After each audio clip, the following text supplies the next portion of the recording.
Cheryl really like hated her father, because I mean, you could literally feel her over here, which I have many times, that her ribs were like broke out. My father used to really beat her, and he was this big construction guy in Garden City, Long Island. So she comes to me and she says that we could take off her father. I said, what are you talking about? She said, no, he skims money off his job projects. And he keeps this attaché case in his closet in the bedroom. And there's like always at least 60 grand in there. So I said, that sounds good. So this was the most insane act I think I ever did. And what happens is, I fly in from California, and I don't have a car.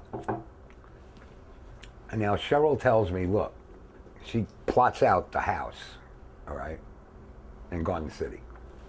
And she says, we have a dog, there's a dog there. It was a black lab. And she said, he's no problem. You know, he's just the friendliest dog in the world. Okay. She says, I will neutralize the alarm code at 8 o'clock. You come in like at 8:15 because they're going to be at this benefit. Okay. So I don't have a car. I borrow my sister's car. All right. This black Thunderbird, man. Sister's car. I drive up, park the car in the driveway.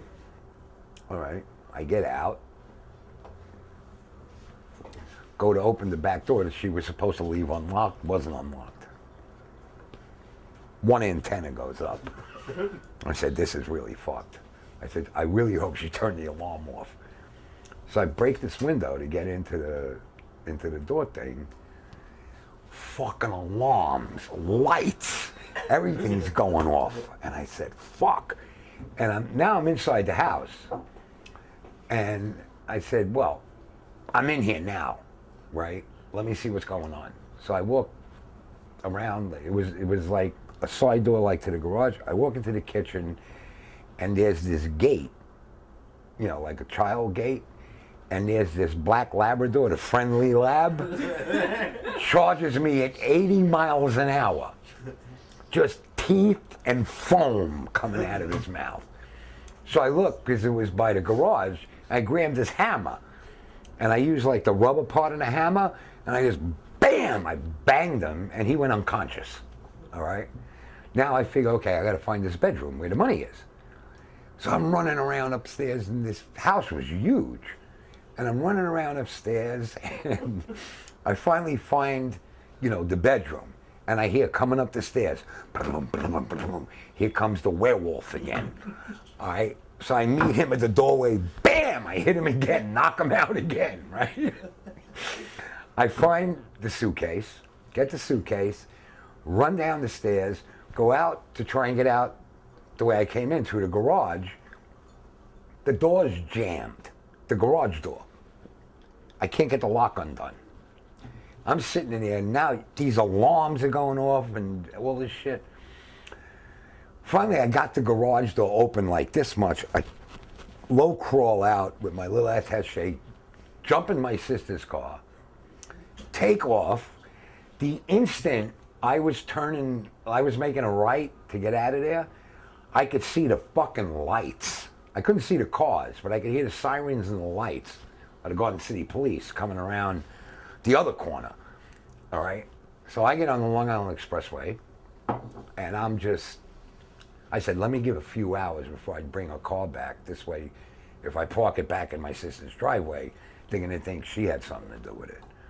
So I drove out to like Hauppauge or someplace like that, and drove back, put the thing in, got the money, gave my sister $5 grand out of the money for the use of the car.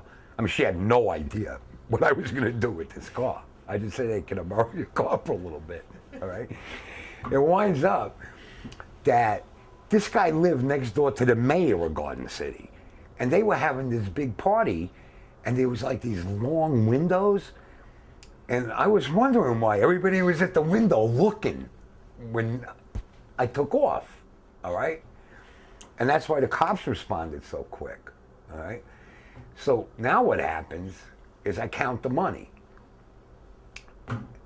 There's 40 grand. And I say, oh, that's snake.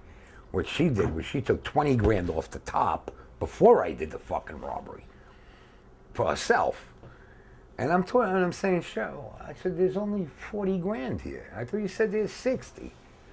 Oh, you know, he might have used it. I said, don't bullshit me. I said, you skimmed it right off the goddamn top.